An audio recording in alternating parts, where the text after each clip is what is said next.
Hey everybody, I'm Hazen Fields II. I'm Trey. And I'm Lex. And this is Various Fields. Well, look at us. We're in a brand new place, brand new room, and we have a wonderful guest that's here on our inaugural show. Yes. At the Blake Annex. I couldn't get the words out. This is fantastic. Let's put our hands together.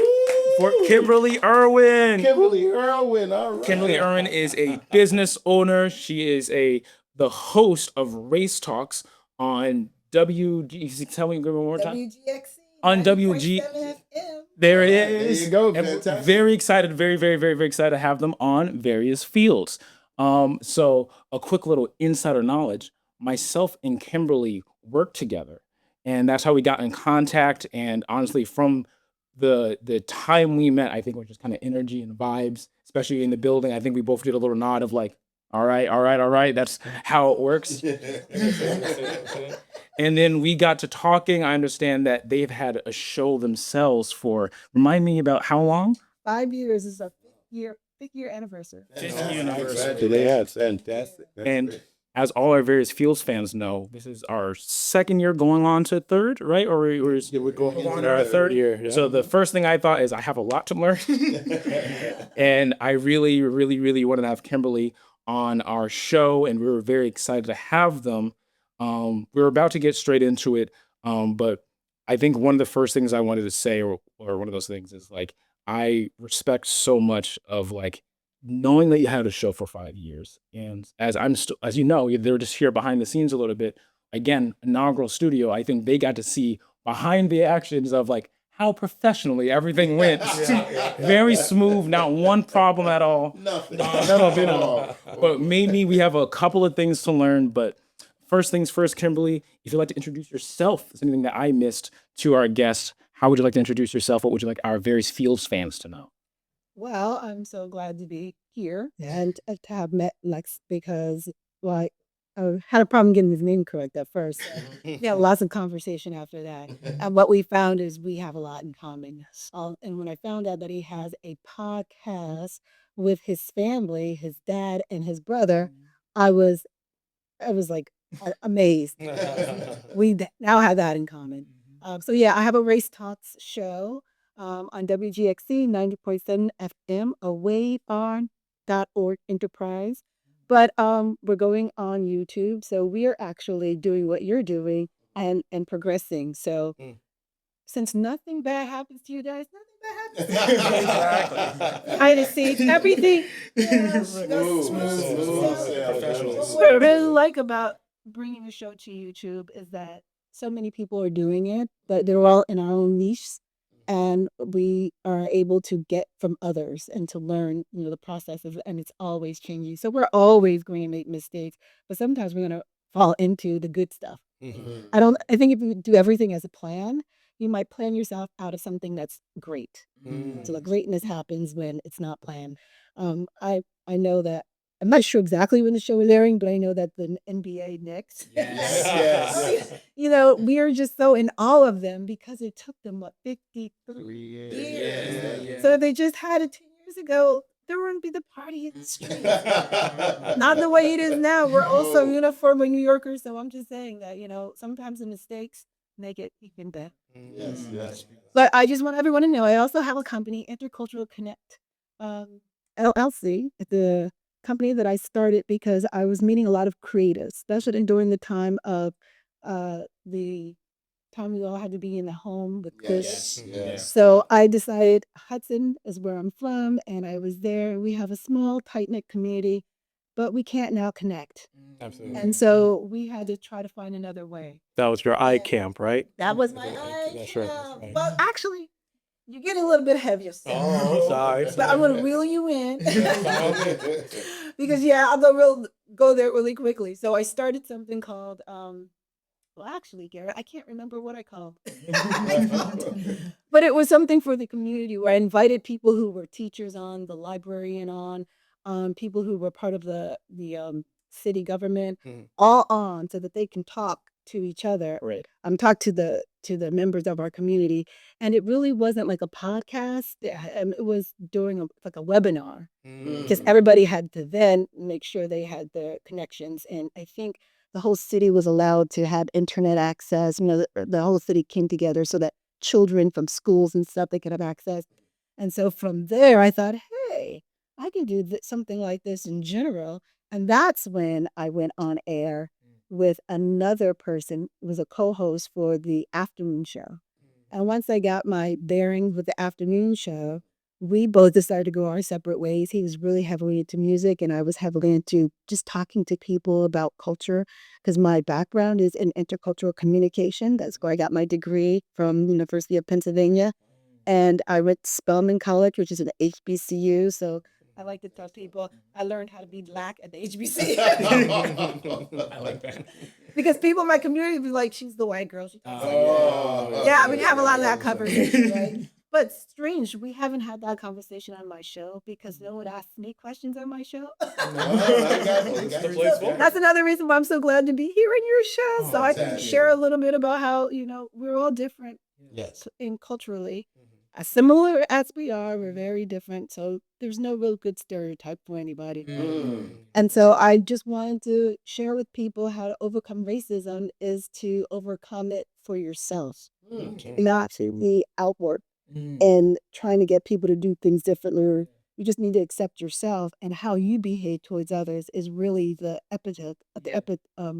epitome of where racism is and on the effect of your life. Right. That's what I want to share with everybody, how you can communicate and talk to one another. So I developed Race Talks for that purpose, which came out of the other stuff. Wow. Yeah. And so 5 years of Race Talks, lots of guests from different venues and different walks of life and different ethnicities and nationalities. And thank you. I'm so glad I did enough to be honored on your show. Inaugural platform in this great studio. It's the bomb. Well, that's all credit to the Blake Annex, but I want to tell you, I love the concept of having race talks. Now, you've been on for 5 years. It seems as though that the concept of talking about race has become stronger in the airwaves now in terms of the community at large. What do you see now that's going on in our community to talk about race that you might not have seen 5 years ago? Well, that's a deep question. I don't know if I'm going to get it right. I'm just gonna say Absolutely. that's if I remembered your question. Well, to simplify my question, because sometimes I can get a long way. My thing is, we are here now in a very palpable state of tumultuousness to me in the community, and maybe 5 years ago, not as much, even though it was under underpinnings. But what do you see? Do you see a distinction, or? Well, it's so weird because, as you said, times have changed. But I don't know if I'm getting the pulse of it. And I don't know if it's because sometimes people put you on that IV, on the pedestal, and they don't really want to share everything that they are feeling because they think you might expose it. Not everybody wants to be exposed. So maybe I don't get a lot of the conversations, but where I am, where Lex and I work, my day job, I get to meet a lot of people who are advocating for really important things. And so some of those things haven't changed. The bills are still trying to be made and completed. So on that note, we still need to look at Black men, and we're talking about Black people in general, their incarceration, and how do they not get all those years? Also, right, and how do they stay safe within the prison system, and then how do they still are treated when they come out? So all of those types of conversations or needs around African Americans in that kind of respect, those bills and stuff, they're still being out there. But with a certain president we have, we've gone from Barack Obama being president where everyone's like kumbaya, right? And then we find that a lot of white women voted for this particular president, and some Black males, they say.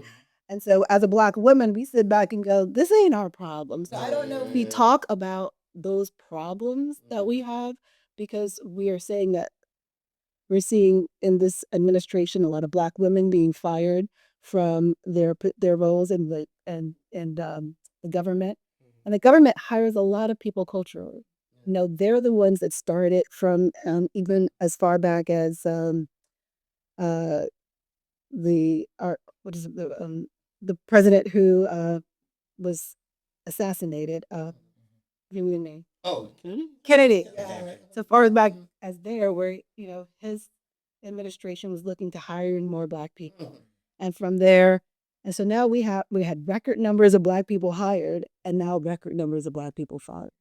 So I would say maybe that is the difference, that people are looking at what are we doing for ourselves as a community and not trying to be hired outside of our community, or so much so because diversity is now a dirty word. I'm like, how did DEI become so negative? Right.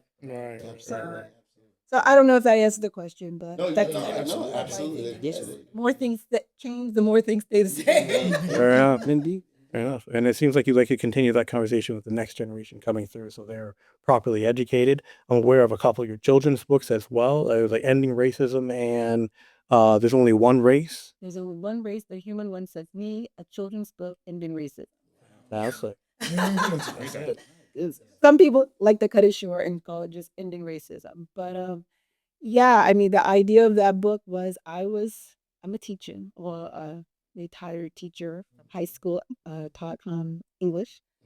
And I was in the classroom as actually a student, well, not a student assistant, but a person who just helped within the classrooms, because I had already retired, and then I moved from Florida, where I worked for 7 years as a high school English teacher, and then also taught in college. I had a class I taught in Columbia Green Community College too. So I was just hanging around the neighborhood, and someone was like, "We need an extra teacher. Could you fill in?"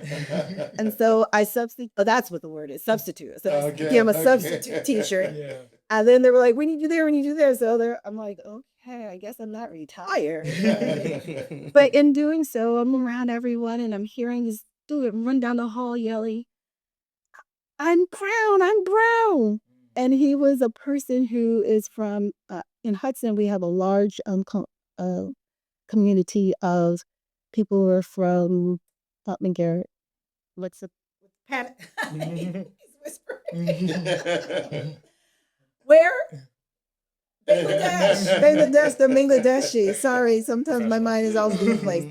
So that's why he's here. Bangladeshi. You don't see him on camera right now, but a little later, Mr. Garrett Roach is here, and we'll encourage you to speak up loud here if you don't mind that. We appreciate our Nothing's hidden on the Various Heels That's podcast. right, exactly. We keep it real here. But yeah, I said we can't have him on air because we need some space. I need you to help me from afar. But so our Bangladeshi community is huge. We even have a mosque on the street that I grew up on. So a mosque in Hudson. Now Hudson has a population of 6 to 7,000 people. So this is really just unreal. And here we have a young man who is Asian American identity, and he's running through the school saying, "I'm brown," like he just came out and in a class. And then because when he passed by, they had their backpacks on. Some white students were like, "Oh," like they were surprised about what he was saying. Right. And then I'm still behind them, and they start conversing like it was very uncomfortable for them, because what does he mean? And if he's brown, what am I? And why are we talking about colors? And I just thought, I grew up in these halls, and they're having the same problem, identity, that I had. What are we as adults now not doing for them? So I wanted to write a book so that students could read it, and parents could read it, and librarians could read it, because librarians were reading books in a library to other young people, and they have conversed with me. Like, I try to get students to understand things, but they don't want to answer my questions. So everyone had a question about identity and culture and talking to each other. So I decided to write that book. And the school system bought the book for the entire school system, and some people outside of that in private schools, they asked me to speak about it, because everyone does recognize that even the adults aren't comfortable in teaching it or in talking about it. they need another language. Right? You didn't have the words. That's amazing. That's amazing. I just can't, like, that's one of the reasons why we're so happy. All the reasons why we're so happy to have you on the podcast, because we saw the immediate connection between just the things that we talk about race, things we talk about politics, just the amount of fun, the energy we have, and again, the community that we bring together. And if you guys want to be a part of the community of various fields, please remember to like, share, subscribe, and hit all of the buttons. And don't forget to go to www.variousfields.com, and you can find out about all the different shows we have here. We also will have Kimberly there on the website. You'll see her picture, and you can pop on and you get the actual show here. Absolutely. And if you want to, now you can even leave a voicemail. Voicemail. Yes, That's absolutely. I did that. We all know this means Yes, voicemail. yes. Absolutely. Now, so listen, what I'm wondering is, how do you keep your cape hidden? Because you're doing writing Absolutely. books. Supergirl. Yeah, I prefer Wonder Woman. Do the turnaround, you know. You have to be careful. Can't talk comics here. We're gonna go off. That's right. No, you're good. But so we are hearing about your podcast and your books and your teaching, all that you're doing in the community. What about you? Let's find out, what's your origin story? I think we sometimes say that. Now I need to exhale. I've been waiting to exhale. Oh, wow. Okay, so first, cut me off when you need to. Okay, all right. Don't worry about it. I will be going all over the place. So I grew up in, but I think it's really important to say that I grew up in Hudson, New York, because that is our community in New York State here. And everyone thinks, if you're not from New York, that when you say New York, it's the city. Right. And it's not the city. We do have an Amtrak station location. It's chopped up. So, but it's really tiny. Yeah. And when I grew up in a place where, well, it informs what I do now, because I grew up in a very small community where there were places where Black people could live, places where white people could live. But even white people, there were a place where Italian Americans were living, a place where Jewish people were living. We were very segregated. But it's just now, like maybe a month ago, that I talked to my uncle, who was in the 70s. And Hudson's Blow, he grew up on the same block that I grew up on, but it was a different time. And he was saying how he actually absolutely didn't find any racism. And I'm like, huh? Because I found racism and he was in the 60s, so I know there was racism back then. And then, you're living on the same block.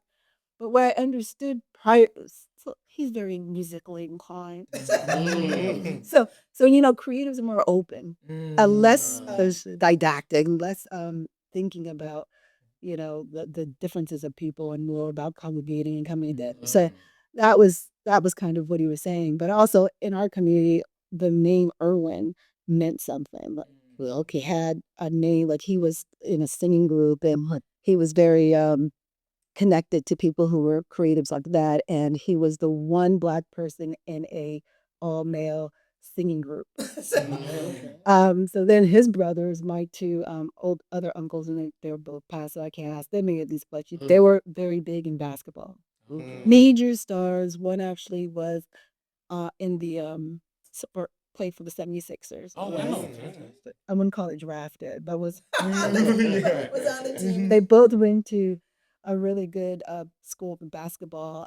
And so Erwin was, he had a nice name. So when I was growing up, I went to first grade, and my teachers would be like, oh, that's that Erwin. So they already knew me before so I grew up saying I felt famous. Right. So how uncomfortable it was for this person who in her own community was known by everyone. And then when I went to outside the community, i.e. school, I was treated like I didn't exist. I raised my hand and I wasn't called on. Right. It was really uncomfortable, because that was at a time when my mother specifically said, if you have an answer, Kim, raise your hand, because don't let just the guys. I guess it was really that time for women's lib. Yes. Early 70s. So I was like, I'm going to raise my hand. So I started raising my hand, and I guess the teachers were like, "Okay, Kim, And Kim but- again. And Kim again.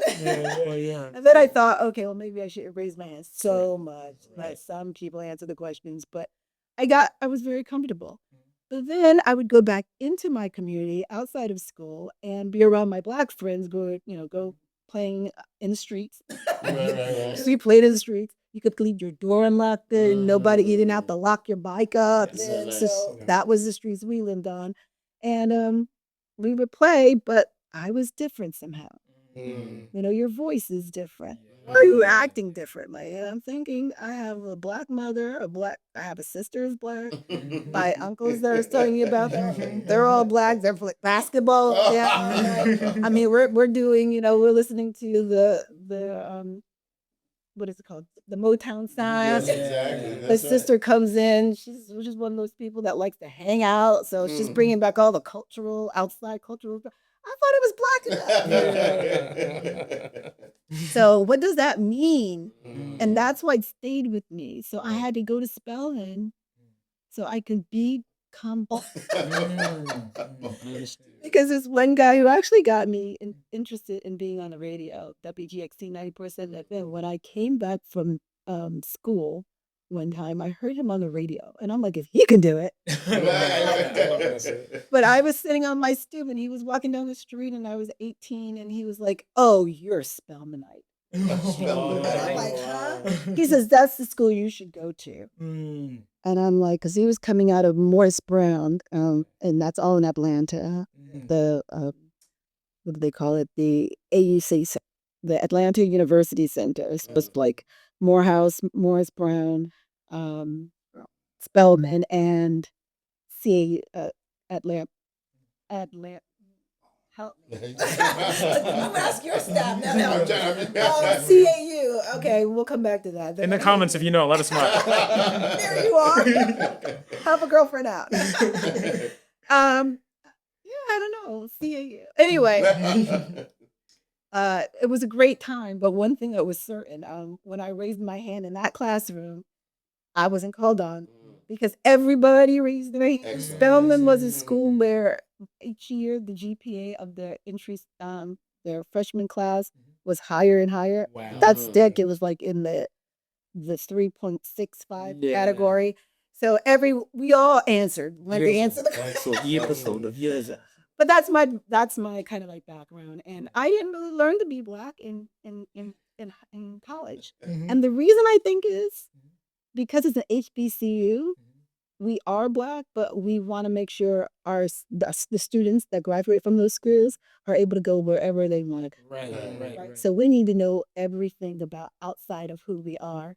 So that's what I learned outside of I mean, I was still culturally, with the people who are now more like me, and brought one person said, you sound like a white girl. Right. Because we probably all did. But what does that mean? Just not sounding like you had Ebonics? No, exactly. But what I learned in grad school was that it was code switcher. Right. And, people that we love, and we would never say we're white or speaking white, but comedians like, what's now I'm going to ask you guys, what's that comedian name? Not Red Fox, but it could be Red Fox. He burned himself up. Richard Pryor. Sorry about that. I mean, I love Richard Pryor. We used to listen to his albums, like put him on with the people who are not, we didn't have the. You said you the headphone record player? Record player. I can't remember the names of those things back in the day. We would play him in the album, listen to him. So it's like he was a person who, would have been comfortable at those schools because he had it's how you feel about yourself. Right. And he had I looked at his bio. He had a really hard life, but so did we all. Just so people didn't talk about it.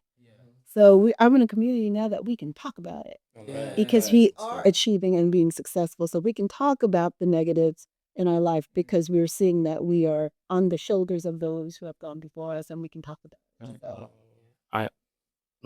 I want to speak to that because I understand there's a lot of like I like the phrase or the turn of phrase of like learning to be black, because it's such a ironic oxymoron, because you're born black, we are black. What does blackness mean? And I think it's one of those things where like you sometimes it's like maybe you get it because like are all these other people who feel quote unquote blacker than me, but also there's also the idea of like we only get so much information from the media, or we only get so much information from how we're being represented.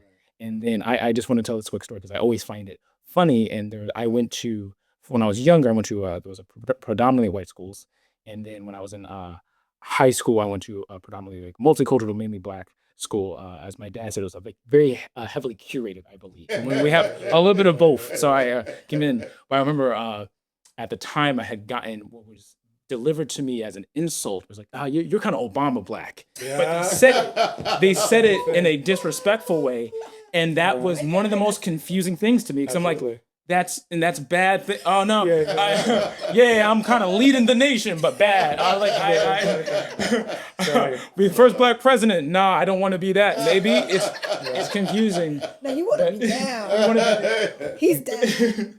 But I think it's one of those things where you either find your community where quote unquote people talk, maybe they feel like they talk white or they don't talk. It doesn't necessarily matter how you're being represented, but I do think it's important to have representation, and therefore you understand like, all right, the diaspora, as they say, can be any person. There's not one monolith, there's not one way to be black, but also as you grow up, you do have to find that. And yes, I just wanted to speak to that because I used to tell people this was one last thing when I was in film in different spaces when I'm predominantly white space, so I'd be like, well, I've been black a long time. And I like to do that. We're like, yeah, I've been black a while for a little bit, so I may have a little expertise in going in down here. It looks like Nels had something. So what you gonna say, Nels? You gonna say something? Oh, it's talk like you got some sense. You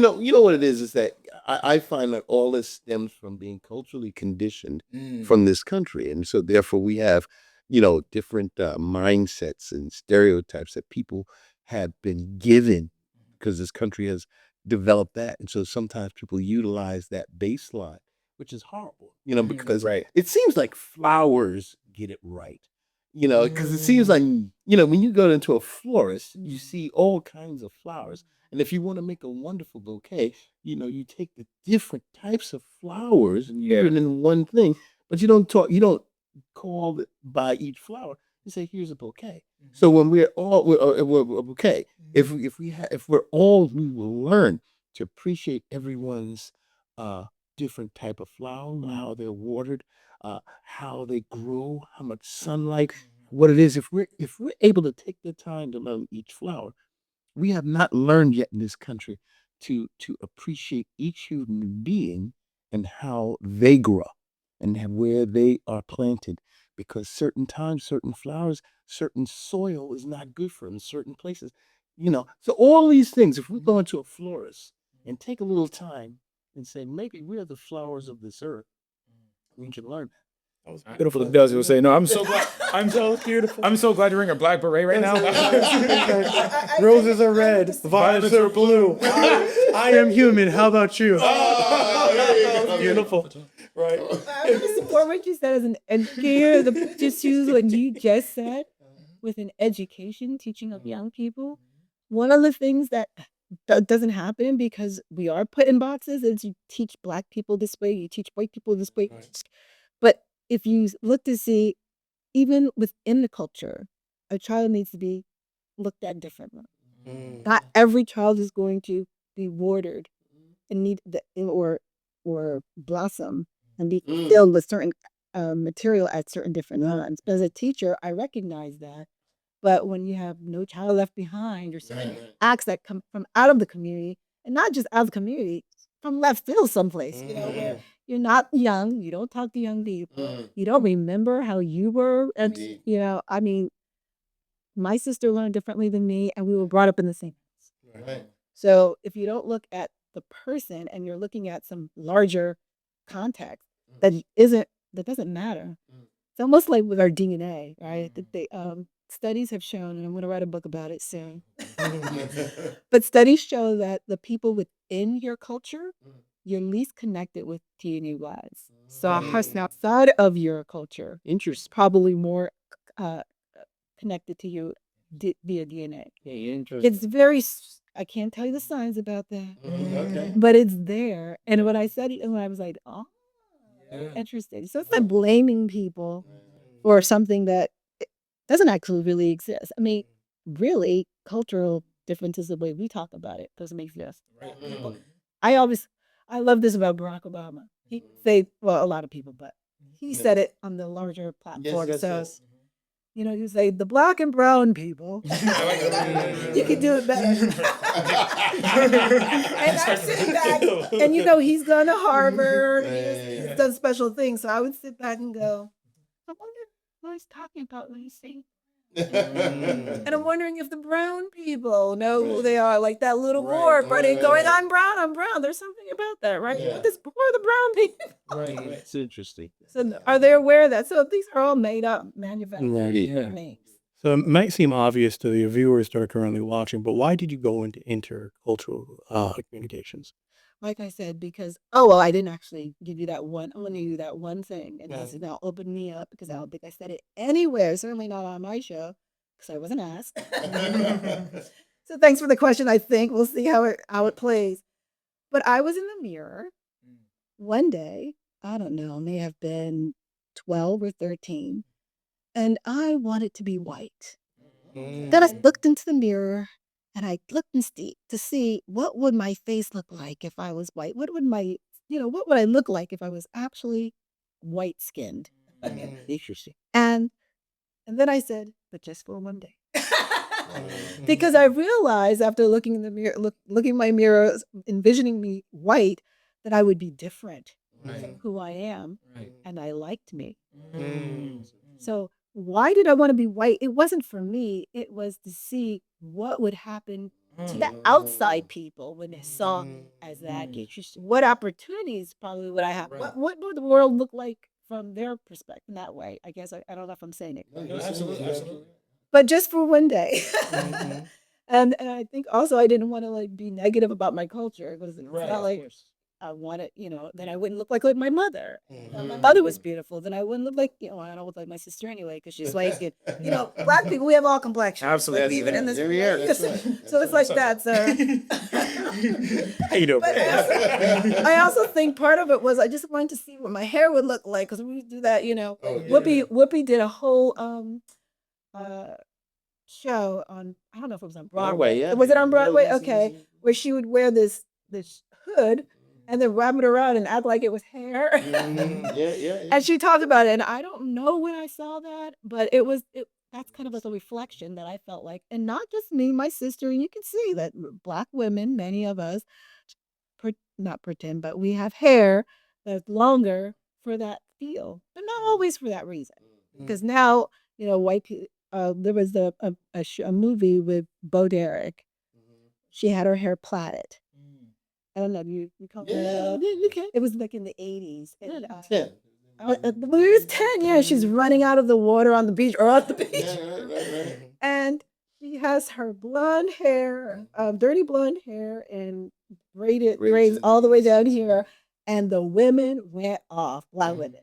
How is she stealing from us? And so right now, everyone's stealing from each other. Everyone can. I think that's what is possible, right? It's not like we're stealing.